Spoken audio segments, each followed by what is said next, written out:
This podcast is brought to you by Australia's LGBTQIA+ community media organisation, Joy. Keep Joy on air by becoming a member, a subscriber, or donate. Head to joy.org.au. Joy, a diverse sound for a diverse community. Right now is one of the most important times in the 26-year history of Joy. Times are tough financially, but that will never stop us from delivering powerful, meaningful and uplifting radio for you. To get ready for the future, we're launching Joy Nation and we need your support to do it. So help Joy by asking your workmates, your next door neighbour, your mum, your dad, your siblings and of course your friends. Go to joy.org.au and make a donation to build Joy Nation. Joy, your voice, your radio station. A unique mix of world news and queer culture. Saturday Magazine. Every Saturday, 10 till 12 on Joy 94.9. You are on Saturday Magazine, Joy 94.9 with Macca and Senator Dean Smith. Our next guest is Stephen Duckett from the Grattan Institute, who yesterday released a new report on what, from their perspective in their research, what is going to be necessary for Australia to open up in this age of COVID. Stephen Duckett, good morning. How are you? Good, thanks, Macca. Good to hear. So we've actually got, the Doherty Institute have produced a report for the government, which we haven't seen. I don't know whether you have. Your report is out there in the public domain. It's called Race to 80, Our Best Shot at Living with COVID. Can you give us a quick little précis of it, Stephen, just so our listeners understand what are the main points and recommendations of this report? So we've got a number of recommendations there, Macca. The first is that we've really got to think through when is it that we're going to open the borders, when do we think lockdowns will end, and so on. And in order to make that decision, you've got to make decisions about you've got to make estimates about how transmissible the coronavirus is, and you've also got to make decisions about what sorts of consequences of transmission you're prepared to tolerate. So we said, well, one of the things that I think Australians are not prepared to tolerate is for the hospital system to be overwhelmed, have too many intensive care unit admissions. And another thing is too many deaths, and that brings you to the question of how many deaths is too many. And in the end, we landed on, a moderate sort of flu season. So in 2010, for example, about 2,500 people died from the flu, and we said, that's probably something that the Australian public will tolerate. So taking all those things together, we said that you could open up the Australian you can open up the borders and you wouldn't have to have lockdowns anymore if you had about 80% of the population vaccinated, including 95% of the population over 70. So a fairly strict threshold about when borders could be safely opened, vaccinated Australians could return home and without quarantine, and we could look forward to a life without lockdowns. Do you think, Stephen, there's a lot of concentration and a lot being spoken about vaccinations, and I understand how important that is. People need to understand that being vaccinated, what it does is it provides you with a great certainty of not being hospitalised and perhaps not being really, really unwell, but it doesn't stop the spread of the virus, does it? No, not at all. So both the Pfizer and the AstraZeneca vaccine were designed and evaluated in terms of serious illness and death. And they give you basically the same amount of protection, 95% protection against serious illness and death. But obviously you can still get the virus. Yeah. And they give you 67% protection against getting the virus. And if you get the virus, you may still transmit it to someone else. So a vaccinated person, although protected against serious illness and death, can actually transmit the virus to someone else. Not as much as an unvaccinated person, obviously, because a vaccinated person has some protection, but they can still transmit it. And this is one of the problems that one of the problems about, for example, letting vaccinated people do whatever they like is they can still transmit the virus. Yeah.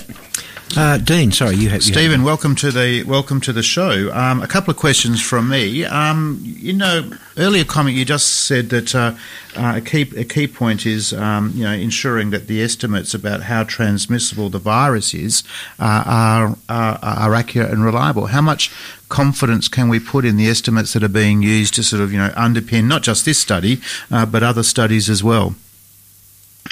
So thanks, Dean. One of the problems is it's difficult to estimate how transmissible the virus is. And you can have the published estimates suggest it's much, much more transmissible than the previous versions of variants.